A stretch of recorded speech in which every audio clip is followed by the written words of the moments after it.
Ready as the dog pound.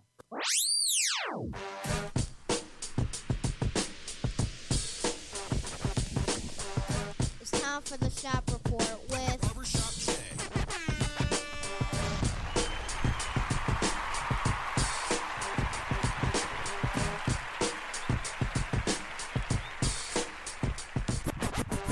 What up, sports fans? Welcome to the Shop Report. I'm Barbershop Jay. I'll be your host for the day. Here's what's happening. If you're up and around, you're out and about, and you want to give us a shout, that number to call is area code 267-687-0026. Once again, that number to call is area code 267-687-0026. Joining me on the program today is none other than my cat from the NYC, a.k.a. Rucker Park, Brother Rich, a.k.a. Stefanski. What's happening, man? Man, I'm always honored and humbled to be on the show with you, Mr. Jones, and just, I really appreciate that, I'm invited to be a part of this style of program. Yeah, you got people who listen to the program, and they really starting to ask me, man, why you don't like Texas? So, I said, you know what, I'm gonna surprise Brother Rich and Double J. I'm gonna fly y'all into Cleveland, and I'm gonna have them, drop y'all off at a spot where all of them folks will be asking me the question. Talk to them guys. You see what I'm saying? I bet you won't get out of here. I bet you that. And on the other side of the ledger, we got my man from up north, Joey James, a.k.a. Double J. Tell the people what you say. Well, contrary to belief, Oh, here we go. I'm someone that's been on that flare. Been on the Claire. Is that what you just said? You've been on the Claire? That's right. St. Clair? Double J, it was 1 o'clock in the afternoon. Don't nothing go down on the Claire till after 5. Okay, so, you know what I'm saying? I get it. I saw you standing under the sign. You took a picture. Bone Thugs and Harmony wasn't even out there. Boom, boom, boom, boom, boom, boom. Yeah. I appreciate you saying that you was on the Clear and all that good stuff, Double J. But that's not going to help you today. Not for me, because the mute button is working. Do I need to remind you all of the mute button? See, it's been out of commission for a minute here, but I got it back to working. I hooked up. Yeah. Oh, yeah. So, Yeah. he's at it again. Our own resident, Mr. Kosar, who took his talent Right. from Cleveland, from the land, to Right. the land down below in Dallas. Mm-hmm. We've seen this before. But you have no proof of that. None whatsoever. I still don't get how, when I say there are people asking me about this Texas thing, I'm dead serious. Why you don't like, it's people that don't like me, they don't even know, they spoke to me because they listen to the show, and now they the only reason they speak to me because they don't think that I like Texas, or that they don't like Texas. However it go, you don't like what's wrong with you in Texas? I'm like, what? What's going on? Brother Rich, Double J, y'all started this mess, but I'm going to end it. Now let's get to some of our action for today. Is that okay? Good. All right, up first, the NBA All-Star Game. We calling it the Rewind. Now, I didn't get to see all of it, of course, because I had to go make the donuts. But I'm sure my co-host to the left out in California, walking his little Yorkie right about now, and my co-host, excuse me, to the right, up there driving the drop top in 25 feet of snow. I'm sure y'all saw the show. So, Double J, we'll start with you on this one. Give me one takeaway from the NBA All-Star Spectacular.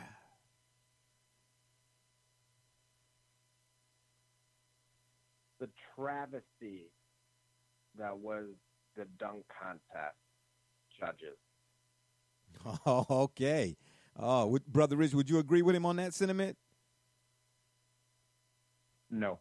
Oh, okay, interesting. Okay, hold that thought. Okay, Double J, go ahead. Would you like to elaborate? Well, absolutely. I mean, the unfortunate part was why, again, I had mixed feelings on a tie. I think that symbolizes kind of the nature of that participation trophy generation. Mm-hmm. However, if you name me a time, I don't recall anybody dunking over Manufo. And if you were going to lose, it had to have been from a better dunk than that. Okay. Now, let me interject here. You're talking about the dunk that Aaron Gordon did over Taco Fall? Is that what you're referring to here? That's correct. And I want to point this out again. But, he did not push off. He cleared the man. You know, again, I mean, other than, what, a fingertip? okay. You know, so, you know, in terms of originality, you know, we've seen people jump over cars at this point. The Mamba, matter of fact, I believe that was commercial. Yeah. But somebody 7'5", Yeah, well, I don't disagree with you. I don't disagree with you at all. But here's the thing: the if you listen to the folks on Facebook and in the threads, the stuff that I've been reading in the threads, the idea is that Taco ducked his head. But the winner, now, would you in that instance, Taco is considered a prop, I guess, right? And prop meaning you got assistance. That's correct. And let's add this in. This was not planned. Right. This was in the moment. Right. Which you should, so in other words, you should have got points for that too, in being impromptu. Right? Absolutely. That's creative. I'm with you because that's what the dunk contest is about, right? Creativity. So my thing in that instance is the creativity based or judged solely on the dunk itself or all those things and factors involved in the dunk? Because at this point, first of all, I'll give kudos to all them guys simply because how creative can you really be now? We've just seen just about every dunk that you could see. And I saw a dunk the other day that NBA or otherwise, bar none, was the best dunk I've ever seen. We'll get to that in a second. But at the end of the day, the folks were lambasting Aaron Gordon. Well, a lot of folks are saying Aaron Gordon got robbed. I agree. I think he got robbed. But the second thing, a lot of other folk were saying he really shouldn't got. It wasn't really a robbery. He got the points he deserved because Taco ducked his head. But Johnson from Miami, the guy he used, I don't know who the guy was, but he ducked his head too. So I'm trying to figure out what the problem is. To me, it seems like it all boils down to who you like and who you didn't like. But I'm in agreement with you, Double J. I think if you're saying the same thing, that Aaron Gordon got robbed. Are you saying that Gordon got robbed? That's correct. Okay. Absolutely. Again, if you just go apples to apples, the man had 550 dunks. Yeah. And I'm not going to take anything away from any of those prior that had happened. But, again, when you talk about the manner in which these are judged, you know, again, originality, Reggie Miller did a very good job of pointing out the magnitude and the power that the dunk had. You know, so showing that, hey, look, these guys weren't just magically getting there. They were throwing these things down. And so to be able to see all of that, and again, it was the first time I can say in a very, very long time that I could, you know, to what you pointed out, how original can these get? And I seen about 4 of them that night. And so I was, regardless, I was already asking for more and was excited about what we witnessed, but at the same time, for it to end in that manner, that was a cliffhanger and a plot twist that I never expected. And before you weigh in, Brother Rich, I want to mention too, right quick, the format itself. Actually, I stand corrected on. I mean, I don't know because I was talking to a few coworkers, a few hoop heads, hoopologists, if you want to call them that, and we all kind of agreed. They were like, "Man, that format, the way we read it when we talked about it on the show last week, and the way it sounded, it just didn't make sense. You needed to be a mathematician, a Russell Crowe, beautiful mind, you know what I'm saying, in order to figure the thing out. But the way it played out was actually pretty creative and ingenious, I must say. And finally, even though it was an all-star, have fun type of game, there was some fervor to it at the end that kept you glued to your seat. Nothing wrong with that. So props to the NBA and whoever came up with the idea of putting the format that way. Because once you got to see how it played out, it all made sense. Go ahead, Brother Rich. Well, I want to go ahead, but I want to know specifically, in the interest of time, which you want me to respond to, because for me, I thought it was the best All-Star game that I've ever seen. That was the game itself. Right. With an eye and emphasis on the dunk contest in particular, I, like everyone else, I think Aaron Gordon is a fantastic dunker, fantastic player. Nevertheless, the dunk that Derek Jones did, where he did because people lack creativity, he did some dunk, and one dunk in particular where he went up and came through and dunked with his left hand, with his offhand. I thought that was the dunk that actually won him the contest, because it was, yes, everybody jumps over somebody or something now, so jumping over somebody, if you can. That's kind of like been there, done Aaron that. Gordon has. Yeah, it's kind of been there, done that. When Derek Jones went up and went between his legs and came around and spun around and did a 180 and dunked with his other hand, that dunk right there, I don't know that I've seen anything like that since the Vince Carter days, in terms of something new and powerful. And okay. And now it was both of them. Don't get me wrong, both of them did a fantastic job. They're both serious dunkers. But I didn't feel like he got robbed. I thought he got robbed last year, but I didn't feel like he got robbed necessarily in the way that Derek Jones handled his business this year.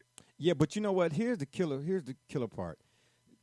And I was getting to this next, actually. What Dwayne Wade did was straight up foul. Because here's the thing. If it was agreed upon, and I haven't found anything to say otherwise, but if it was agreed upon that the thing was basically supposed to end in a tie, why he do that? Why did he do what he did, Bro Rich? That he fouled for doing that, man. Well, again, D Wade, it's corporate dollars, it's Miami Heat connection, it's remember now. And come on, man. Throw this out here. I mean, I know what you're saying. All-Star weekend. This is LeBron's league. This was LeBron's production. This All-Star game was put on by, the rules of it were crafted by LeBron's people in the form of. From my understanding, it was crafted by Chris Paul. Yeah, exactly. Which is LeBron's people. That's LeBron's guy. That's the banana boat crew. Yeah. And remember, nothing. They all like riding, don't they? Without LeBron. Yeah. Yeah. And so D Wade being there and deciding, I'm going to go against the grain and vote for my guy because I want my guy to win it. It doesn't, because this is why I could see and everyone could agree there really was a tie. Because you're not going to say Aaron Gordon didn't do it. He didn't deserve 10s. Of course he did. He had all 50s. Nobody's saying he didn't. But the other young boy, he did his thing too.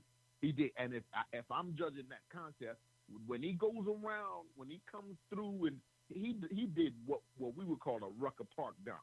That right there. Yeah. He did that dunk. Yeah. Yeah. You got to give him that one. Yeah, I saw it, and it was fly. I'm not gonna lie, it was nice, but I saw a dunk, Double J. I thought I shared it with you. If I didn't, You did. Okay. Well, you got to share it with Brother Rich. The best, Double J. Would you say that dunk that I showed you that's on YouTube was better than any dunk you've ever seen in an NBA dunk contest? Without a doubt. The crazy thing is going into this year specifically, I actually was open to the idea to them expanding the field to what I would call quote-unquote professional dunkers. For reasons like that, there's which we know they would never do. Yeah, of course. We know they'll never yeah, do they'll that. never do that. Yeah. Absolutely. So again, I think overall this was the best case scenario because of the rules as they stand. But there's without a doubt there's some guys that honestly they should be hiring them going into this because of course we all are fully aware that they get compensated if they win this. Yeah. Beyond just the bragging rights. So to me, it's worth bringing some of these folks out there that, no different than the video that you showed me. Matter of fact, I even seen a high schooler that I haven't seen somebody break a backboard since Shaq. And this kid does a windmill dunk in a high school game and walks it off. So, again, there's folks out there that are doing it as good or better. Yeah, no question. And let me reiterate, because I've seen it before with my own eyes. There are a lot of guys. Then, when I was playing, and I'm pretty sure now, even though I'm not playing anymore, just because you don't see them on TV does not mean that they cannot compete against guys you see on TV. I'm not taking nothing away from the NBA, none of that, okay? But it's been on record before that some of the games, the current stars have been in pickup games and got their butts handed to them, and the folks talking about hide the tape. Okay, now we remember that, right, Brother Rich? Right. Okay, then. So, yeah. Right. And then you hear about all the Rucker Park legends. Let us not even go there. The Pee Wee Kirklands and the Earl Manigaults and all of them type of stuff. You know what I'm saying? So, it's a lot of NBA-type cats. Just because a guy didn't make it to the NBA don't mean he couldn't play. It meant that he made a different decision than the guy who actually ended up in the NBA. That's what I'm going to say.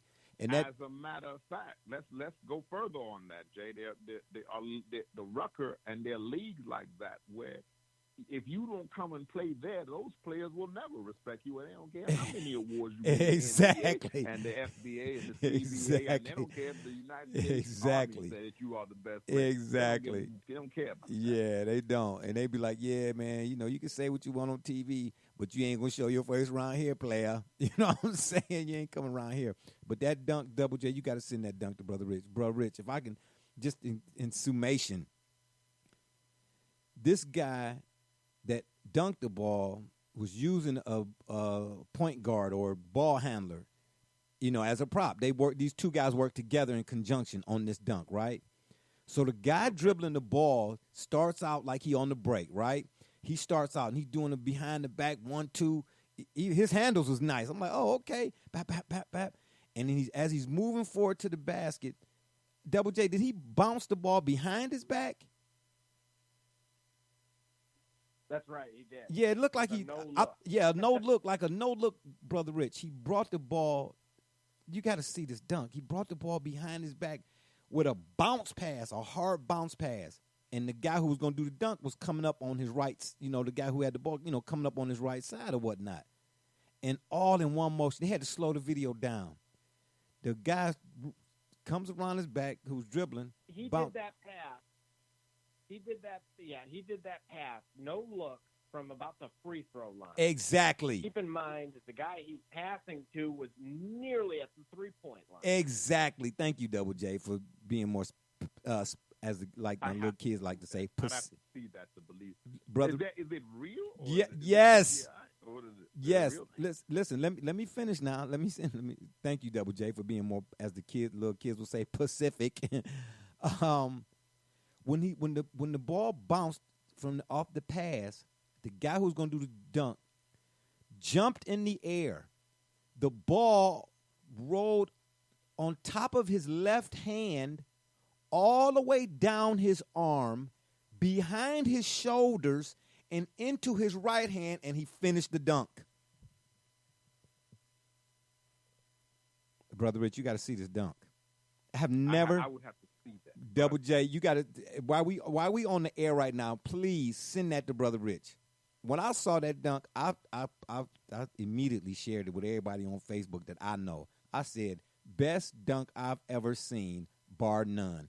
No disrespect to Vince, in-game dunker. And I'm asking you, was that verified? Y'all know that's real. That's not some. Again, you can't believe everything you see. No, on the internet, I know. So I'm hesitant to always. Brother Rich, when you see the video, so you're saying y'all know.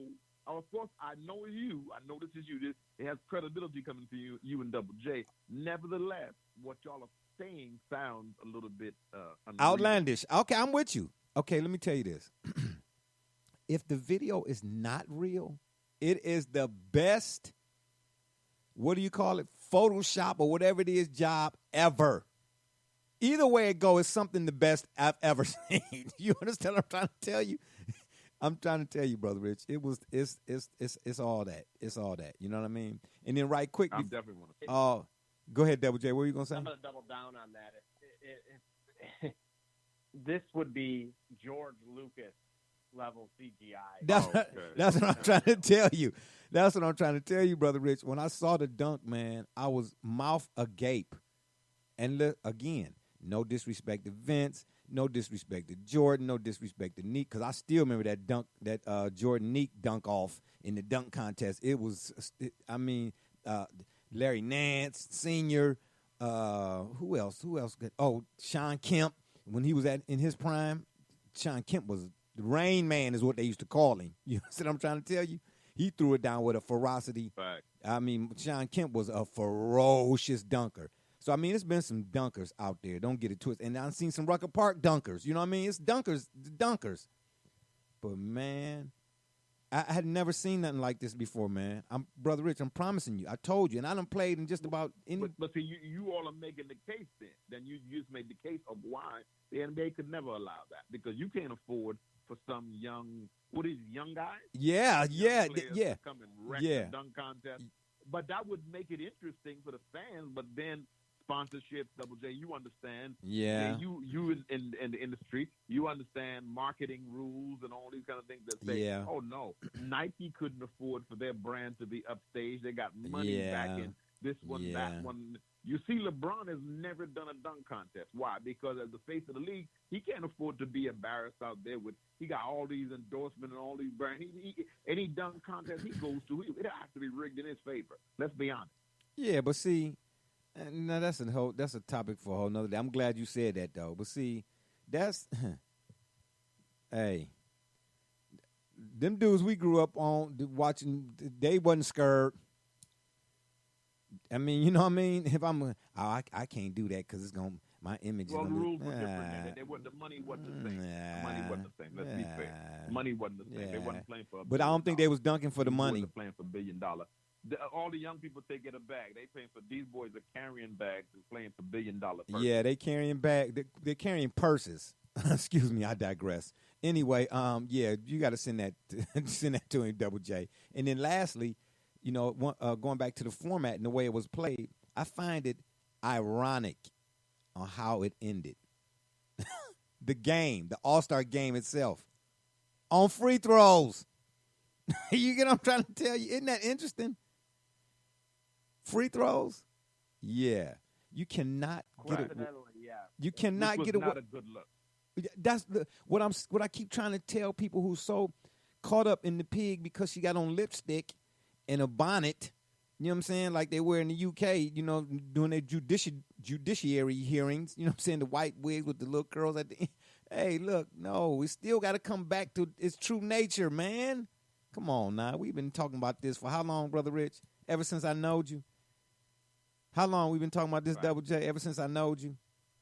That's why I keep telling people about the regular season. If you, Brother Rich, I'm so glad you're not on Facebook. Man, every time the Lakers win, the Lakers fans got something to say. Every time the Clippers win, the Clippers fans got something to say. When the Lakers lose, the Lakers fans ain't got nothing to say. I'm saying, man, y'all so knee-jerk. Y'all done took knee-jerk to a whole nother jerking level.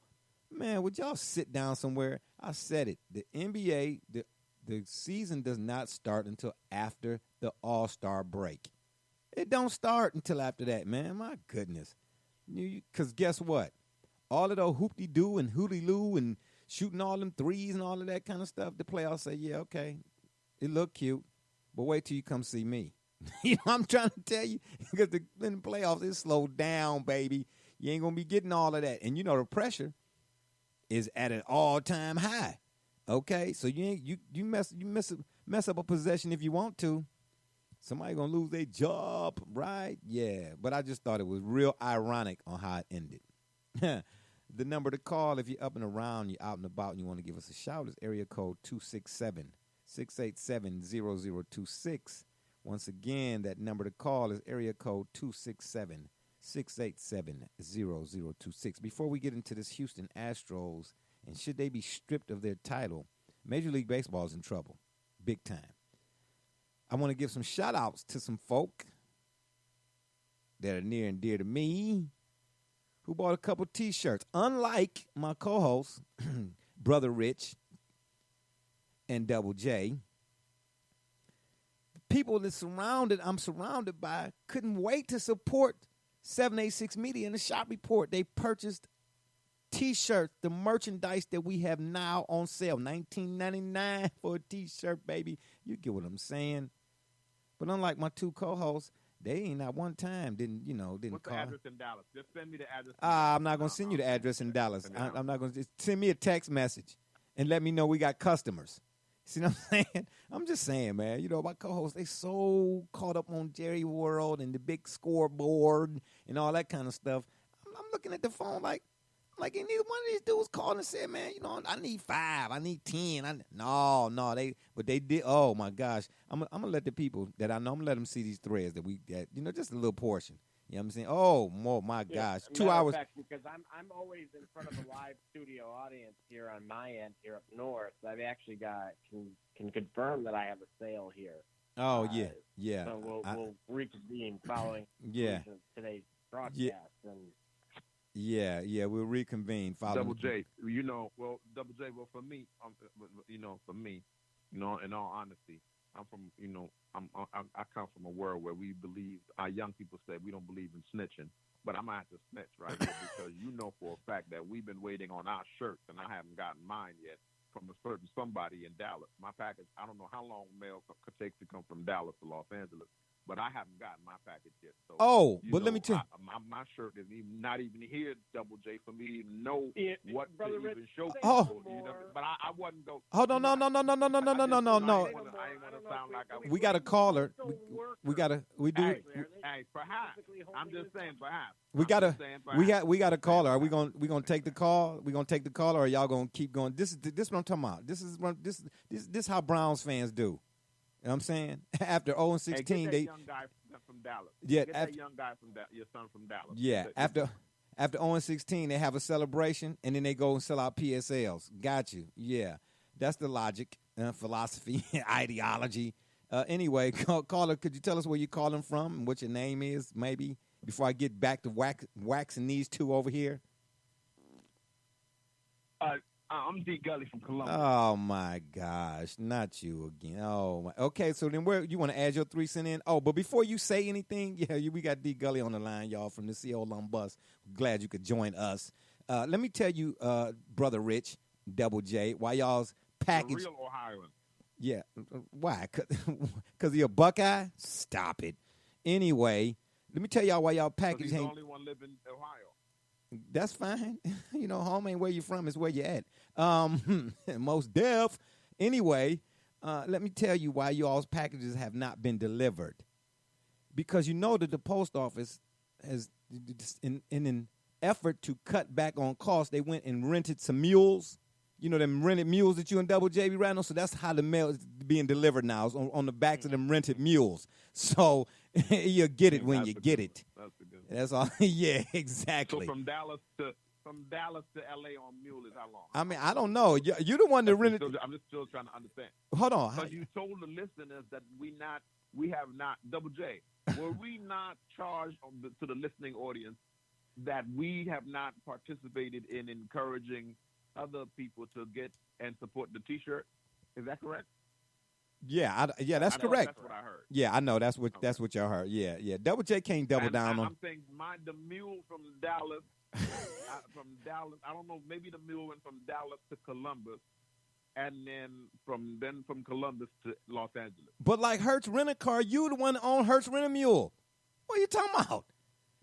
I don't own the rented mules. Let me get Peter on the line. Gully, you got something you want to say? We just got done talking about the All-Star game, so you're late. But if you want to add a weigh-in right quick, you can. It sounds like I actually missed what was surprisingly, I guess, a decent game. And I guess that was shocking, considering consider all the antics and the things that I thought were going to take away from the actual game. There was some true competitive nature or whatnot. And okay. So, but yeah, I guess I was pleasantly surprised in the fact that I guess the game was actually a bit more competitive. Consider a bit more competitive than I thought it would be. Yeah, we had discussed that last week. I A said the lot- same thing. But to his point, Jay, that's true. That what he's saying is true. I heard the same contention.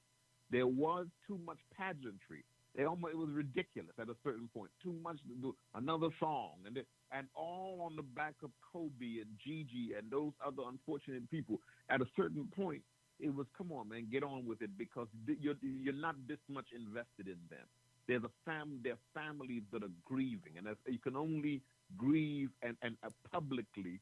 At a certain point, you have to let people mourn in private. Now, Yeah, well, I we get didn't- to a period of mourning, and everybody has to deal with it, but it's not for public display. They were already playing this game in its honor, so that's why the fourth quarter and the way the game itself turned out to be such a relief, and it really honored his memory, how the fourth quarter came down, how they played to the end. Last thing I'm going to say, you saw, in fact, who the best player in the NBA that's healthy is today. You saw Oh that, my in fact. gosh! Oh yeah, we know that. But let me add this in. I'm glad you said that. Yeah, but when you talk about pageantry, you say that as if you're surprised.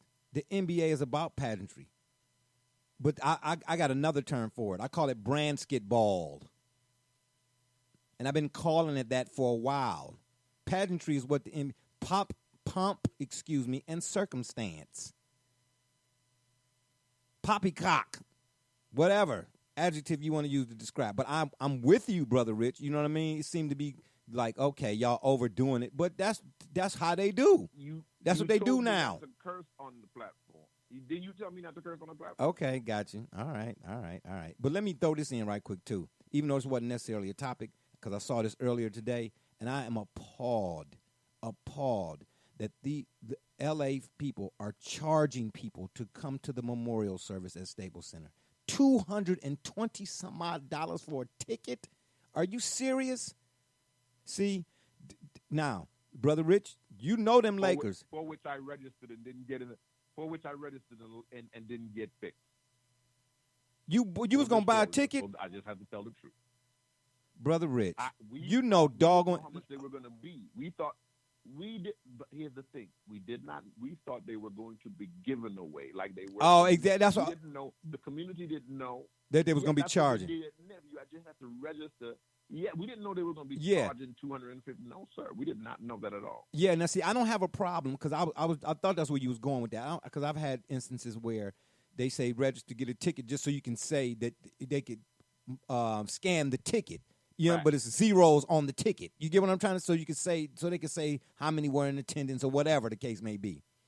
But Brother Rich, you know the late great Dr. Bus. We're not gonna go into that. How you know what I'm saying? You didn't kick. You know him, knew him. You know all of them. You know doggone well Dr. Bus wouldn't have been charging. Nope. You know he wouldn't have been charging nothing for nothing like that. You know that. I'm telling you right now, I am disgusted. It's a different world. Man, but guess what? I used to have this conversation with cats in the shop about kids nowadays, and I know this, I'm just giving an analogy. Yeah, kids is different, but that don't mean discipline don't have no place. That don't mean that principle should not be present. Come on, man. I hope they don't ever raise another banner in that building for them dudes because of that. There's nowhere in the world you're supposed to put no price on that, man. And then on top of that, like you said, we thought we was going to get a ticket so we could have a stub base, something to hand or something to show. But to put a price on that, man, how do you, man, anyway, let's move on. I hope they don't never, I'm disgusted by that. Jerry West wouldn't have done it. You see, Magic ain't said nothing. Kareem ain't said. Especially knowing that for something like, I'm sorry to interrupt, but especially knowing that for something like that, you're obviously going to have refreshments that you which would be more than expected to charge for refreshments and things of that nature, and memorabilia that you're gonna. Thank you. Sell. Right. You're already gonna get paid. Of having such an event, it's kind of understood. I won't even say it's even disappointed because you're having something like that in such a public forum. So I would imagine there to be some type of commercial, some type of commerce going on. That more than makes sense to me. You know what I mean? But the idea that based on face value, you can put whatever little flowery rhetoric rhetorical excuse of a fund or a cause, Yeah. or what have you behind your ticket, but admission to a memorial. Yeah. I'm gonna tell you what, that right there, that's tragic, man. That's disgusting. That's a low bar for humanity. Thank you. That's why I hope the Lakers don't never raise nothing ever again in that building. Ever. I hope the Washington Generals beat them. Somebody. Man, that's disrespect. Anyway, yeah. That's why it's silence, right? Take your respect. Take paying your respect to a whole nother level. Yeah, I mean that's not even take. That's yeah. I mean, and then That's a good one. Yeah, right. Yeah. Then I seen some folks on Facebook talking about some. Yeah, well, they gonna use the money to give to a charity. Then just donate money to a charity. You get what I'm saying? You ain't what the that's man, y'all man. Anything to defend. See, that's what I mean, man. That's when I talk about truth. It's either true or it ain't true. When something is true, if you like it. Let's break that down for a second. They're going to use the money for a charity. No, that's what some folks was on Do the Facebook was Lakers- saying. Right. That's what I'm saying. So do the Lakers need help raising that- charitable contributions? Man, come on, man. That's what I said. The logic in in some of these threads is bass awkward, and I'm putting that in being nice. That's disrespectful, man. That's disrespectful, not to just to Kobe and Gianna. That's to everybody.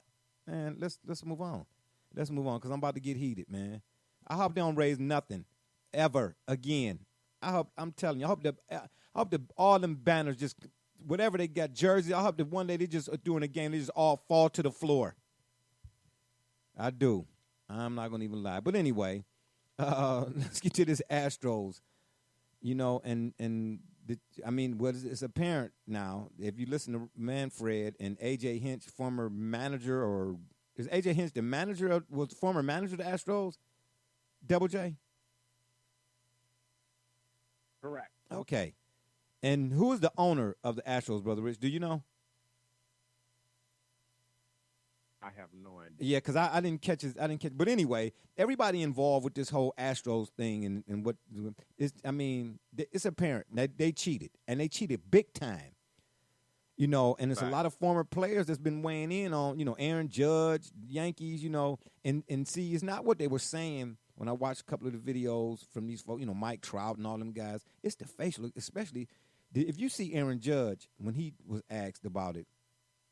Don't look at it. Don't pay attention to his words. Look at his facial expression. He is salty. And I go back to, a time when Sean Porter and Ken Porter, his father, I don't know if Sean is the IBF welterweight champion. I know he got a belt. Forgive me for not knowing which one it is. But anyway, this early on in his career, they used to train, I mentioned before, up at Gold's Gym here on the Royal Road here in Cleveland, Ohio.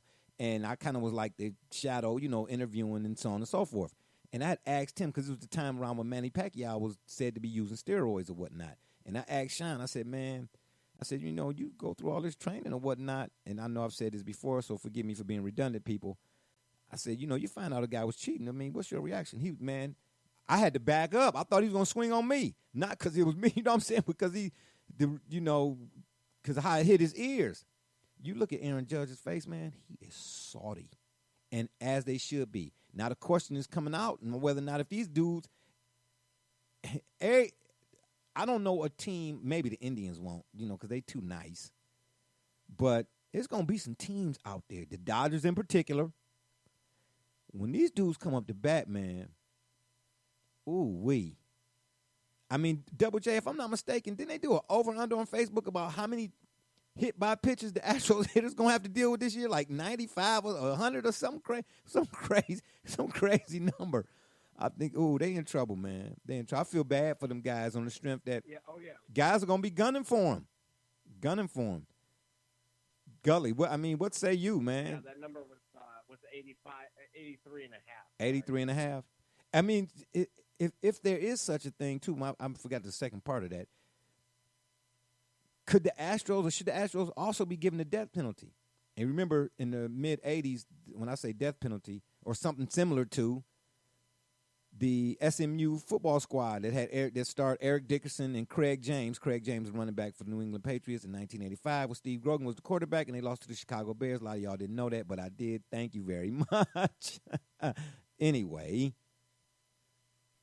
when they found out that they was doing their little cheating and recruiting and how they was going down, they got the NCAA slammed them real quick. So what would be Major League Baseball's answer, Gully? Stripping the Astros of the title or what? Well, I think that's about the only thing that you could do, really. I mean, a farm system, you know, I mean, you can hit them in the farm system, you can hit them in the draft, but all of that is talking about potential. You know what I mean? The potential for future for the future. What we discovered is a problem that affects what has already happened, and vacating a World Series title, I think, would be damning, and I think would drive the point home. You know what I'm saying? Because considering they're gonna have to do more than that. They did. I don't know that you need to do more than that. What do you mean? Because of a game so based in tradition. Now, because of a game like baseball based in tradition, and so based in you know, tradition and America's pastime, to strip them of a World Series title, to vacate a World Series title, I think it has a bigger effect on, I think, the game of baseball or Major League Baseball than it does, for example, for USC to having their title stripped because of the recruitment recruitment and the benefits that were paid, you know, that were allegedly paid out to players. I think stripping them of the title is definitely. I think that should be enough, if not more. Now, my thing, too, is, and I always wonder, I don't know that I fully grasp the level of which they cheated. What I mean by that is, how significant was their level of sign stealing that, I guess, how egregious was it? Because I'm just trying to not say it in a rhetorical sense, but to really try to understand it, because I'm trying to understand, like, you know, if you're skilled enough, wouldn't you be able to pick these off anyway? What was the difference? How much did that technology enhance what it is they were able to do by sign stealing? Do anybody know? Okay, well, I'll tell you, I'll put it like this. It was bad enough that Hank Aaron said anybody associated with this should never be in baseball again.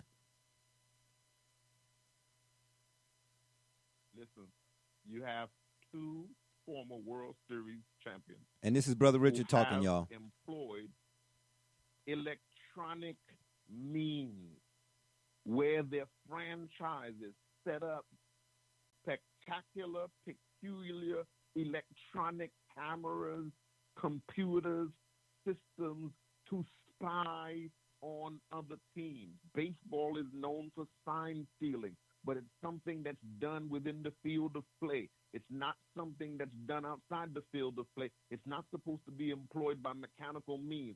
This is what happened here. Now let's look at this.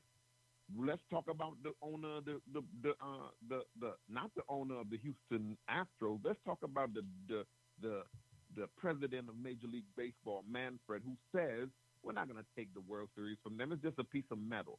Those were his words. What was he talking about? This is money, guys. We don't care about that piece of metal. Us taking that piece of metal from them is not going to change anything, and the players know that because they got their money. The Astros know that. They got their money for winning. They got their television rights and their endorsements and their this and their that and all the things you get, all the ancillary components that come with you when you win the World Series and your city wins. This is why people look at Boston as a championship city, even though it was proven that the Red Sox stole the World Series, even though it was proven that, in fact, and indeed, the Patriots cheated. But they still get looked at and get all the benefits of that.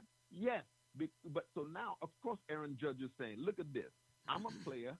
I'm trying to stay in shape. I'm trying to play fair. And these guys are over here employing some mechanical stuff, and they robbed me of the things that I could have had if we had won the title. We would have been back to Yankees glory. I'm a young hitter.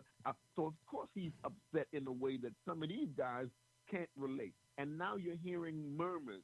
Of course, the Dodgers out here in L.A., people are upset because we know we got robbed of a World Series now because these guys stole it. Of course, people are upset. Oh, Fact. stop it. I agree with you and disagree. Kershaw robbed y'all, too. He was in on it. Like the 3-way or the 4-way and the No, doggone but I'm talking about spades we playing. know that something was involved. Yeah, We for could've won sure, one of them for games. sure. That was a jab. Bink, bink. Yeah. Yeah, the rented mule variety. Double J, what you Well, say? I know you're just going to defend the team from Texas anytime. No, Probably. I mean, it ain't no different than defending the team from L.A., the Dodgers, and then dodging in this case mean like ducking out the way. You know what I'm saying? Of a W. Double J, what you say? Well, my issue actually lies square in the hands of the person who controls the narrative of how we not only view this, but also move on from it, which is Rob Manfred. For him to come out, if you're going to speak, first of all, as a leader for the brand, then you have to come across as just that, at the very least. And instead, what he did is devalue his product that has his name on it. It's the commissioner's trophy here. Yeah. And you're just going to call it a piece of metal? Well, to him it is. For people that again, and that's almost a crime in itself. Yeah, but to brother, Because again, these players, look at what, forget anyone that have won or lost. You had people defecting from their countries, risking it all, their way of life, questioning the safety and security of their family members. Why to get in that league for that piece of metal? oh well, that's a different So for perspective. him to use that context Yeah. is absolutely a disgrace. And this is the commissioner. This is the commissioner. Yeah. Come on, this is what I'm supposed to respect as a player and look up to. And Yeah. you're telling me give my blood, sweat, and tears for this. This is the commissioner. Yeah, that's a good point, Double J. Well, wait a minute. Maybe that's intentional. Maybe the idea of it is Try to move on from it. No, to downplay it enough to make it make no difference to anybody else. That's possible, First thing too. I say, hey, strip them of the World Series. So now, by the commissioner saying, oh, well, it's just a piece of metal. We don't need to do that. Everybody got theirs. It's just a piece of metal. See, now you're not giving it, by diminishing the value of what it is that we sat there and paid millions and spent millions and billions of dollars watching. We dream about his kids. By diminishing the value, then you try to make it so it don't. It's the whole reverse psychology. That, As a child, sending me to my room. Yeah. yeah, but listen, but all of y'all. If you're a marketer, you look at this from let's use that ideology. If you're a marketer, an investor, a player, a parent, and that particular product is summarized as just that, do you really want to be invested in that in any way, shape, or form? No. But listen, but Gully, unless he's lying. right? See, Gully got that's a good point though. You can't dig, but see, all three y'all, everybody's points on that is on point. He came out on record and stated that in a perfect world he would have stripped them from it. Well, he did say that. But he would have been facing backlash from the MLBPA.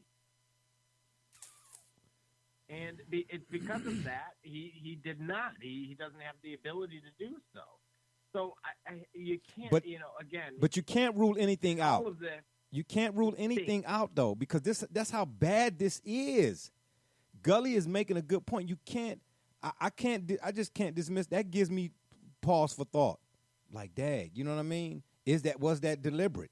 Dismissive, as if to try to downplay. But then what you said too, Double J, about folks who play baseball with the. Did I ever tell you all about the video? The video, yeah, the Facebook video I saw about the father who was talking to a friend sitting in a chair and was using a slingshot while his son was maybe so many feet away from him with a bat in his hand. And the father was, he had a bucket, the father did, down, in front of him. And he had a bucket full of bottle caps. And he was talking in Dominican, whatever, talking to his friend in Dominican that was to his right, and his son was to his left, but a few yards off, more than a few yards.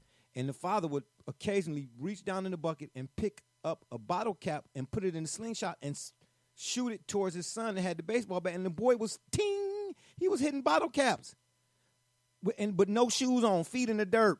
So in other words, I'm with you, Double J. That's a strong point. You saying this guy, that little young dude, that's his life dream to get like Clemente and them cats, to get to them, so the trophy means something to them.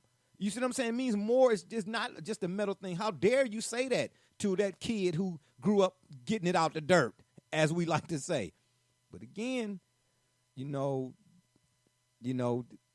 from Manfred's position, he like, it don't mean nothing to me. I'm rolling with millions and billions or whatever. You know what I'm trying to tell you? See, it's perspective. It's the perspective. So, I mean, hey, I mean, but I say taking that, I'm with you. The trophy should mean something. But maybe it don't mean nothing to Manfred with his name on it. Okay, he got my name on it. Big deal. It's like a nameplate on the door to him. You know what I mean? So I don't know. I don't think it's a maybe, Jay. I think it definitely doesn't mean it. Obviously, it doesn't mean anything to him. He said exactly that. It doesn't mean anything. Yeah. Yeah. Well, right. Yeah. But I mean, all of y'all got good points on the whole thing, man. I just think at the end of the day, what Hank Aaron said, and Pete Rose should be in the Hall of Fame, definitely for now. Oh, for sure. And I keep telling y'all, I keep trying to explain to people, look, if you're into sports, if you don't go and read Arnold Rothstein, because here he is, Arnold Rothstein done showed his ugly head again. Then, hey man, you're gonna have a lot of salty nights because your team lost. Excuse me, and you lost the lunch money, not the kid, not the kid. It ain't gonna happen, buddy. But I think something severely should happen to the Astros, man. Because, I mean, cheating is cheating. Now, I get it. Everybody got their little subtleties and stuff like that, man. But play me. I have more respect for you if you play me straight up. That's why I said, man, take a look at Aaron Judge's face. He was, I done seen the guy on more than one occasion, of course. He played for the Yankees or whatnot, but I was like, ooh, man, I would not want to be the dude sitting next to him. When he heard that news, I would not be. I don't know. Like I said, man, I'm with Hank Aaron, man. Anybody associated with that should never be in baseball again. And we know Hank Aaron is the standard. Do we all agree on that? Yes, sir. Okay, good. And he said it matter-of-factly. But, he calm, cool, and collected type of dude. Asked him, he did not hesitate. He did not hesitate. That's why I say I think something more than stripping them. It should be. And then there was a picture. Gully or Double J, help me out because y'all more up to date on the current events and all that kind of stuff. Who's the picture for the Astros that got suspended for the whole season? Kroxevox or something. I don't know his name. I don't even know why I even did that. I'm not going to even try to pronounce the guy's name. Butchered to heck, I did. But yeah, as a pitcher for the Astros, this got suspended for 162 games. That's what they need. They need to do more than take the trophy away, man. Because taking the trophy away, okay, you take that from the team and the organization. But see, and here's the killer part too, though, Gully. They do it in the NCAA. Are you talking about Marte? Oh, Marte. That's right. I don't know why I couldn't, because we had a Marte to play for the Indians. I don't know why I couldn't think of that last name. Good job, Double J. But, I mean, they strip titles. They strip everybody else stripping titles. But they need to do something to the players, too, man. You know what I mean? It's got to be some monies. It's got to be, it's got to be something a little bit more severe than that, man. It do. Because this was just straight up, especially if the dude was saying, don't rip my shirt off. Who was it? Altuve? Don't rip my shirt off because, because he has been said that he had an electronic device. I mean, come on, man. And then on the fly makes up some conversation about he's a shy guy and his wife don't like when he's like that. This is a guy who's going in the locker room with 100 people and reporters and cameras and is going to walk around the locker room with his T-shirt off and probably in his underwear. Yeah. He's telling us he's shy. Yeah. Come on. Yeah. You want us to take you seriously. Yeah. We want us to take you serious. And we can read on camera that you're saying, don't rip mi camisa, don't pull mi camisa. Yeah. Come on. Are we supposed to believe this? Yeah. Yeah, Well, yeah. Well, you know what? PEDs cost players a lot of their season. Look at what happened with Ryan Braun, Manny Ramirez, and Rafael Palmeiro, And Barry Bonds and Roger Clemens, yeah. Barry Bonds, yeah. So PEDs are ridiculed because they give you an unfair advantage. I was getting ready to go there next. Compared to your competitor. Yep, go ahead. Yeah, it's about an unfair advantage. If this isn't a PED in a sense, in a metaphorical sense, then what did you suspend those players for? You're right. Those guys, they need to find the players that they found. And for the Astros, they need to go back to the lockout of 1994. They just need to be locked out of 1994, where they got to fill in players to get along on their season, while their core group of players that were complicit in all of this get suspended. Now that's a thought. Significantly. Yes. There you go. That's a thought. And that's what Gully's point ties into the fact that either you say the sport has character and integrity, or it does not, because you're telling me, the commissioner, like Double J is saying, if I'm a marketer, how am I backing this? You're telling me this has no value. The players, you're selling merchandise, Yankee paraphernalia, this paraphernalia, Astro paraphernalia, but the commissioner says none of this is valuable.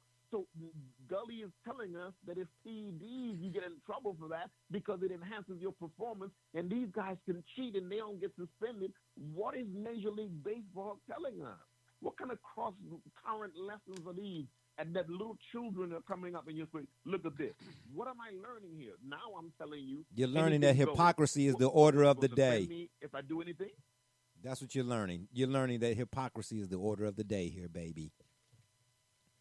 I mean, all fair points, bro, Rich, for sure.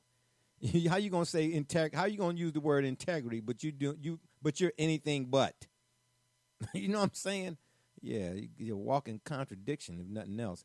If you're up and around, you're out and about, and you want to give us a shout, the number to call is area code 267-687-0026. Once again, that number is area code 267-687-0026. What I wanted to do a little while ago, when I mentioned the T-shirts, of course, is give some shout-outs to the folks that purchased the T-shirts from 786 Media and the Shop Report. My cat Shabani, one love, man. I appreciate your business. Miss Deb, thank you very much. My man, one man Stan. Lady Jewel, she says it's not Jewels with an S. It's just Jewel, but I'm saying Jewels with an S. My cat Martin, guy always parent of the minds, I like to say. Real guy, he knows his sports off the top of his head, man. He's real good when it comes to sports. And last but not least, my main man, RB. You know what I mean? Hey, man, I wish he would have called in today. But he, unfortunately, is probably busy down there doing this thing at the 1-2 on the PO side. But, man, this guy he keep the fires lit, man. He will come in my area and he just starts stuff. You know what I'm saying? No, he know what buttons to push, man. And when he get to pushing my buttons, even the managers. What part of Dallas do y'all work? What part of Dallas?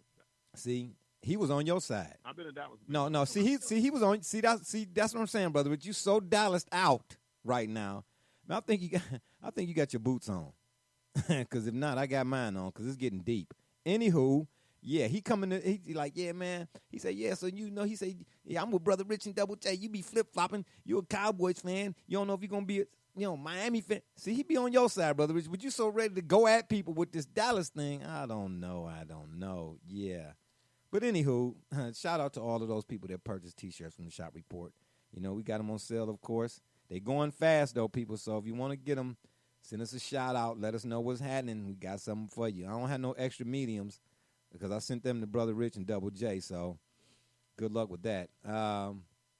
Yeah, but let's get into our last topic. And as I say, yeah, you get the extra medium.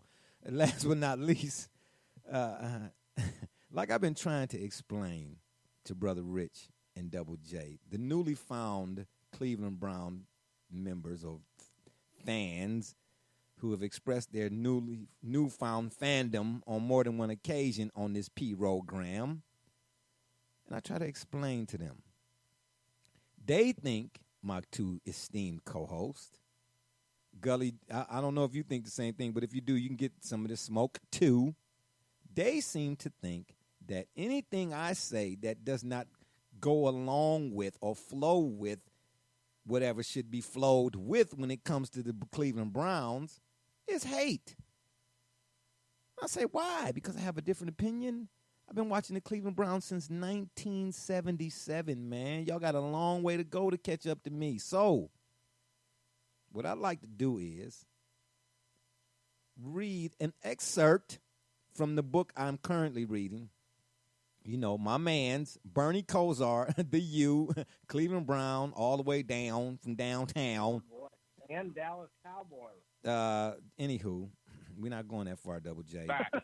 Double J, don't get muted. Don't get muted, please. I'm asking you not to, man. I love you being a part of the show, but you will get cut out the dough. Okay, don't let it hit you where it don't split you. However that go. Anywho, a message from Bernie to Browns fans such as Double J and Brother Rich. Let me explain this to y'all right quick before I read this. I'm 50 years old, man.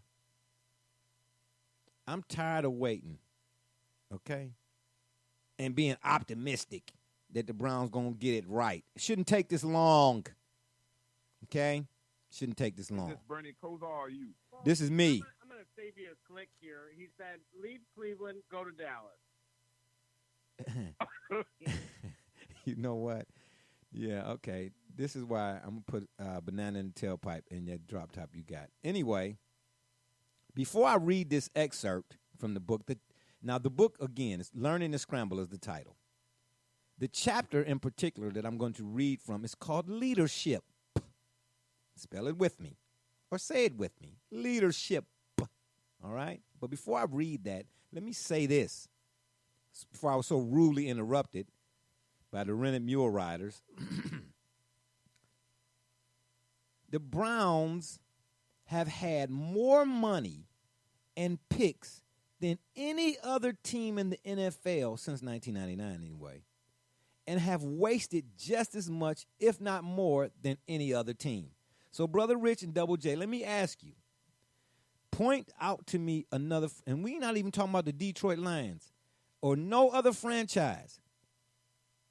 Point out to me a franchise that has had more top 10 picks and more cap space than the Browns have since 1999, and what do they have to show for it? Double J, I'm asking you. Just give me one line. Miami Dolphins. Circle gets a square. Brother Rich, What? Circle gets a square. What do the Browns... Just answered you.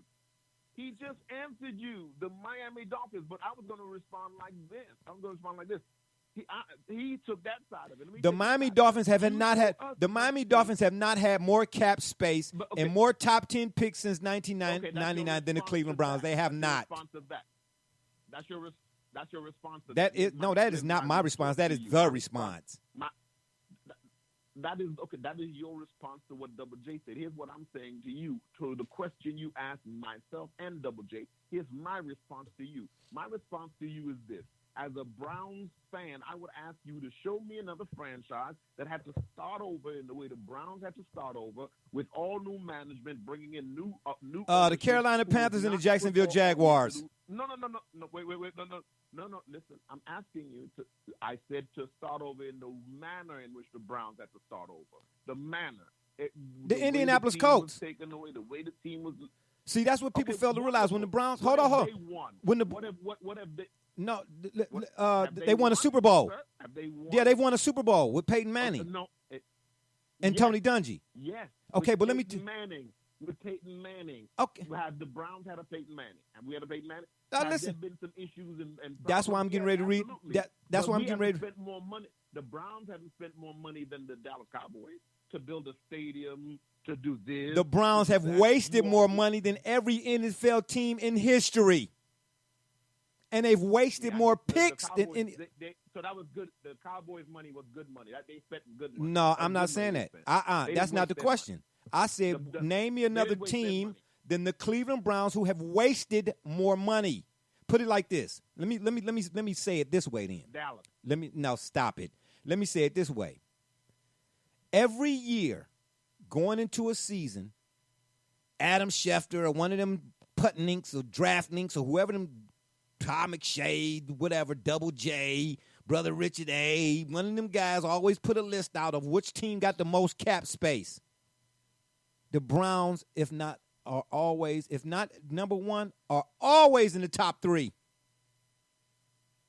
There's never been a team that I can think of off the top of my head, and I'm telling you, I'll be having senior moments. I'm not gonna lie, but I still got some up there that I can think of that has had more times, has had more cap space and more money, and not nearly enough to show for it. At least the Cowboys, and I'm not a fan, have had in their recent memory Super Bowls and playoff appearances and so on and so forth. And then let's go back to Indianapolis, because see, a lot of people don't know this either. They want to be stuck on the Browns and how the Browns left town and so on. No, let me finish.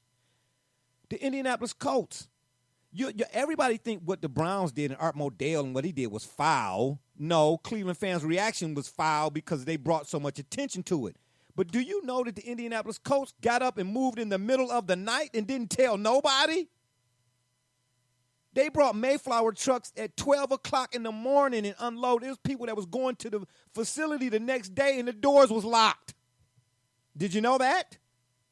Ask Ted Marshall-Broda. Anyway, Right. Yeah, they did.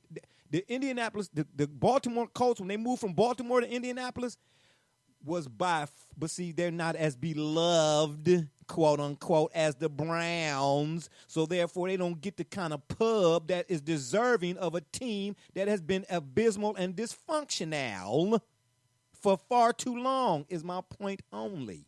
Do I want to see them be successful? Yes, but it's been too long that they haven't been. Even the Aints went from being the Aints to being the Saints. Come on now. Who cannot remember, even young heads remember, Archie Manning running for his life on every play in every game for however long he was in the Saints uniform. And the Saints fans had paper bags over their heads, like Lions fans too. Yeah.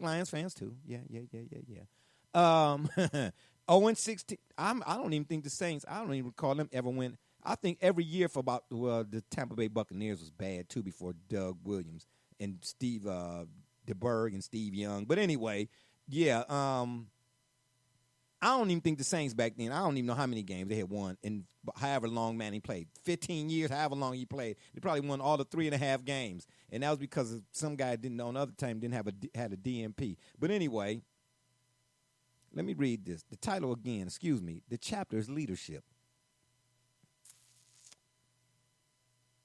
Y'all ready for this? Are y'all sure y'all ready for this? Even if you're not, here we go. For too long, Mr. Jones. for too long, too many people in the Browns. No interruptions, please. We're in the library now. Thank you very much. For too long, too many people in the Browns front office have not demonstrated what I think is part of a winning culture of leadership. It seems that for so long, they have not been committed to winning with every breath they take. It's easy to talk about winning, but much harder to do. It's often great to have football people who actually may have played the game at the highest level. Then he says, consider the success my buddy Ozzie Newsome has had as general manager in Baltimore. And at the time, Ozzie was still GM when this book was written. Or John Elway as Denver's GM. I don't know if I would say John Elway because, how hard was it to land Peyton Manning? But anyway. Or they may have been coaches with a gift for comprehending absolutely everything that happens on the field and who also possesses the smarts to identify what's not working. Perhaps most important, they possess the self-confidence to admit this, at least to themselves, and fix it. Of the coaches I have worked with, I'm talking about Schnellenberger, the U, Shula, the Dolphins, Johnson, Jimmy, Belichick. Oh, we already know. Schottenheimer, yeah, prevent. Stop it. That's what Cleveland needs, or any team for that matter. People who know what it takes to win on the field and are committed to the view that winning is the only thing. Instead, now this is Bernie now. This is why he's being ousted by the Browns right now, if you ask me, because Cleveland can't take oh, no, they can dish it. Oh, but no, you can't say nothing bad about the Browns. Yeah, right. But when you do, they you're an outcast. But it's cool, though. I can roll solo. I can work by myself. Is that in the book, too? No, it's not. That's Barbershop J.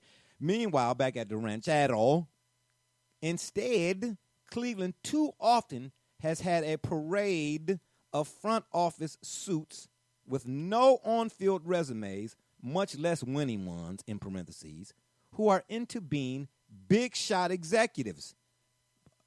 Man, I wish Herm was on this one. I really do wish he was on this show. And they don't even need Herm. I can tell you how many players I've talked to that said, when you come to Cleveland, you come to get a check. For so long, this is Bernie talking, especially at the beginning of the new era, their games seem to focus on staying in power and hanging on to their lucrative salaries and fancy perks, hobnobbing with the billionaire owner and his people, and generally appearing important. The talents required to achieve those goals have nothing to do with winning football games and nothing to do with leadership. The talent needed for the me first game is the talent for icing out competition that might vie for the attention of the owner, the media, the fans, or the underlings. Oh, I myself have been iced out a few times. Carmen Policy, we all remember him, right? Told me to my face that he was going to take the 5% ownership stake I was supposed to have in the Browns when Al Lerner, rest in peace, was owner. At least Policy, he says, was honest about it, but more about this incident in Chapter 9. You got to get the book. In addition, Alex Shiner, and a lot of y'all that's Browns fans don't know Alex Shiner, but I do, then president of the Browns, got me booted off radio shows and TV broadcasts of Browns games. As a result, I made a personal apology to him for whatever offenses he thought I may have committed and stressed my loyalty to the Browns organization. Shiner tweeted my apology all over the planet, but then continued to freeze me out like a sucker. That's Barbershop J talking. That's how they do you in Cleveland. In March of 2016, I am not at all sad to report Shiner left the Browns organizations for reasons that were never made public. Like my man Herm would say, that's one of them things that make you go, And then Bernie says, which is what a lot of Cleveland Browns fans do to those who are like myself and he, I guess I was too critical of play calling, draft strategy, game plans, the things that win football games. If your personal game plan is to suppress criticism and avoid blame that might cost you your precious job, you have to take steps against people who might know better. This type of attitude leads to a downward spiral for 20 years. When the team loses, somebody has to take the fall, other than the people who are supposed to be in charge. So they fire the coach or the GM or both. Now the team has a new coach, again, working with players he didn't help draft. Or it has a GM working with coaches he had no say in selecting, or vice versa. It's a formula for chaos, not teamwork. For bosses, not leadership. Then, he continues, once it becomes common knowledge that the average lifespan of a Browns head coach is 2 years, maybe, in parentheses, who would want that job? Certainly not anyone with Super Bowl ambitions. As a result, either the team is forced to settle for somebody's assistant coach who is willing to do some hard time to build his resume, or a coach who is willing to endure a couple brutal years in exchange for a 5-year, multi-million-dollar contract. In other words, suffer for 2 years, hit the beach for 3. Or, like my man Double J would say, double dip with another team. Oh, I'm sorry, double down. Sorry. Collecting a paycheck from them as well as the Browns for 3 years still left on your old Cleveland contract. So what's the bottom line here? He says, leadership is not about authority that is given to you from on high, nor is it about your rank or how much power you are allowed to wield over others. Leadership is about commitment to the collective goal. If you are constantly thinking about how much you can grab for yourself, or how to duck blame for your mistakes, or whether people will think you're a big shot, well then, you probably will never be more than a boss and most likely less. But if you put the collective goal above your personal self-interest, you have a shot at being a good leader. That may mean withstanding more criticism and punishment than anybody else in order to prove your commitment to the goal. That may mean taking blame not only for your own screw-ups, but for failures of the group as well in order to prove your commitment to the team. Leadership entails a lot of painful personal sacrifice. But if you want to be a leader, it has to be all about the group, not you. Bernie Kosar, Learning to Scramble. Get the book. See what I'm saying? This is why Jay do what Jay do. Because Jay is a reader, baby. I ain't saying I'm better than the next man and nobody else on this program. What I'm saying to you is it's a lot more stuff out there than what Stephen A. and Max Kellerman got to say. Unless we're talking about my boy Double J. Then you can have your say. You feel me, Double J? Did you like that? Huh? Your thoughts, Brother Rich, on what I just read. And excuse me, or better yet, what Bernie just said. Well, first and foremost, I just want to say that everybody cannot be the Dallas Cowboys and be owned by. See what I'm saying? See what I'm saying? This is you know, have your ownership group. Oh, No, I'm boy. just in response to what he, because what all I heard you say in that book from Bernie Kosar was that the Cleveland Browns have never had a competent owner. That's what he said. No, He said he's that not. the owner wants yes men around.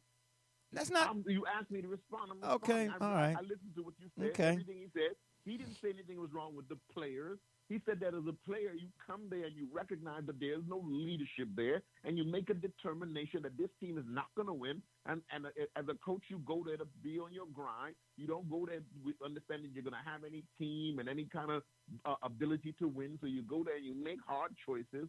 But so that's all pointing back to the leadership. He's pointing us to leadership. So what we're saying is here's a team that was granted by the NFL. By your own admission, by your Browns history, you know that the initial leadership, the initial inheritance of the franchise did not care about football, did not care about the Browns per se, and only inherited the franchise as an ode to their family, their father. And so they carried on for a few years and then sold it to some other billionaire, and we have the fiasco we have today because football people have never been brought in. You, Jay, you told some of us several years ago that you liked the direction that the Browns were finally going in football-wise because you began to point out that certain things were falling in place football-wise. Certainly, we who are Browns fans, we're fans of the team. We're fans of the players and the dog pound and what it represents and what the franchise represents in football lore. And so we back that. But we also know that there are leaders and leadership or the lack thereof that is the problem. We haven't had a competent coach. We haven't drafted a competent quarterback. We haven't put together a good football coach staff on the field. All of these are leadership points at every point. So we're not here to say that what he's saying is incorrect. What we're saying is like the Cincinnati Bengals, like the Miami Dolphins, like so many other teams that have not won in so many years. And like the Dallas Cowboys, I know you're the head of the program and this is your team, but you guys haven't won in 20 years either. And Jerry Jones has yet built a big stadium. How is this the number one franchise? How is this America's team and they haven't won a world championship in over 20 years? Can you answer that? Can you tell us how can you build a $3 billion stadium and you haven't won anything? How are you paying these contracts and having all of this branding and all these contracts with all these mega corporations signing directly, all these marketing rights directly with your franchise, and you're a loser. The Cowboys are losers. Okay, that, so sir. hold on. So let me respond to that. First of all, for the umpteenth time, I'm not a Cowboys fan. Secondly, as with any professional sports team owner, owning a team is like a kid getting a toy for is like a kid getting a toy for Christmas. These owners own teams, and it's something that they do when they woke up that morning and said, I think I'll go buy me a team. That's what kind of money they got. It ain't just Jerry Jones. It's all of them. And while we're talking about the Browns, let's go back a ways, okay? The book False Start, written by Cleveland's own Cleveland Plain Dealers, Terry Pluto, because I'm the one that did reference that. When the NFL bigs got together, they realized the Cleveland market is a market. It's a cash cow town. You don't put a football team in Cleveland to really win anything. Jim Brown was just that good. Paul Brown was just that good. But in more recent memory, you don't put a team there to really win. You put a team there because they're the only team that can go 0-16 and still be worth $1 billion. They're the only team. You're talking about having won something the Dallas Cowboys haven't. The Cleveland Browns ain't won a championship since 1964. At least the Cowboys championships are more of recent memory. So now are we doing inventory on teams that haven't won since No. 1964? You said what have the Cowboys? I thought you were talking about futility in the last 20 years. No. That's what you were talking about. No. I'm talking about the Browns. I'm talking about the Browns' futility in the last 20 years is uncomparable to any other NFL franchise. So whom else is futility? No, I said the Browns. The Browns' futility is the Super Bowl. It cannot be. No. The Browns' futility. I mean, they haven't had the Miami Dolphins have not been as futile as the Cleveland Browns, the Cincinnati Bengals, the Detroit Lions. The Cleveland Browns have had 3 winning seasons in 20-something odd years. And matter of fact, before they even left, they went that far back, 25 years. No, if it's somebody else out there I don't have information on, I stand corrected. But we're talking about 20 years, Jay. We ain't talking about 25 years before. I'm saying to you, 55 years before that, and when they had horse and buggies, and when you and Jerry Jones was digging out first oil well. We're not talking about those times. Oh, I wish. Right I wish. If I had an oil well over here, I'd have a much better computer. But at the end of the day, Randy Lerner, former Browns owner before he sold the team to Jimmy Haslam, I've said this before. When he sold the team to Haslam, he said, I could not wait to get rid of them. See? He said, the only reason I kept that team for as long as I did is because I made a promise to my father. Hey, man, all I'm saying to y'all is, there's nothing wrong with your fandom, but we're not going to put reality off to the side. I'm not going to say that the Browns will or the Browns won't, but optimism, man, optimism is gone. It's gone. It's been gone, long gone.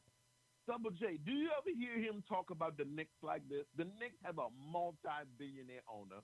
They have had the Knicks. We just did a show they on the Knicks. What are you talking about? But I'm asking you, do you every show you slam the Cleveland Browns, you lift the Dallas I Cowboys, don't slam the Cleveland Browns. You always use the Browns as the symbol of futility. Here's a team well, who else would you use as the symbol of futility in football? Here's a team that's once again being looked at as a potential vibrant spot in the NFL, and you just says who? Tell us all the things. When? How terrible we've been for 59 when? years, and how horrible we're always going to be. When? And how we'll never when? Since when are they viable and all of this other adulation that you're placing upon them? Oh my gosh! It's the greatest metropolitan area in the city of no, it's not. Actually, it's not. Houston is. If you're going to go to Texas, go to Houston. But anyway, go ahead, continue on your soliloquy. Richard A. Smith, go ahead. I'm sorry. Yeah. I'm done. Okay, it's all. I understand. We'll be doing this a lot more often. You see what I'm saying? I will be picking excerpts from the book. Y'all gonna have a lot of homework assignments. You know what I'm saying? Act like this is Calculus 105. Got me? Double J, you got something you want to say? Do you have something you want to say, man? Yeah, I just think that, the same way it was a selective excerpt is the same way it was a very selective from that same individual, the author, who forgot to say that, hey, my legacy was made up north, but yet I ventured down south. And he does say that, but it's in other chapters in the book. He does say that. See, that's why it's called an excerpt. That was a portion of the chapter in and of itself. He says all of that. That was the leadership chapter is chapter 5, actually. Okay, it's probably about let's be realistic about 25 chapters in the book. Job today, if I did what? Regardless of the length of time you had spent there, if you had left any position with any organization, and you may have been there for a decade, maybe longer, there would be some friendship, yes.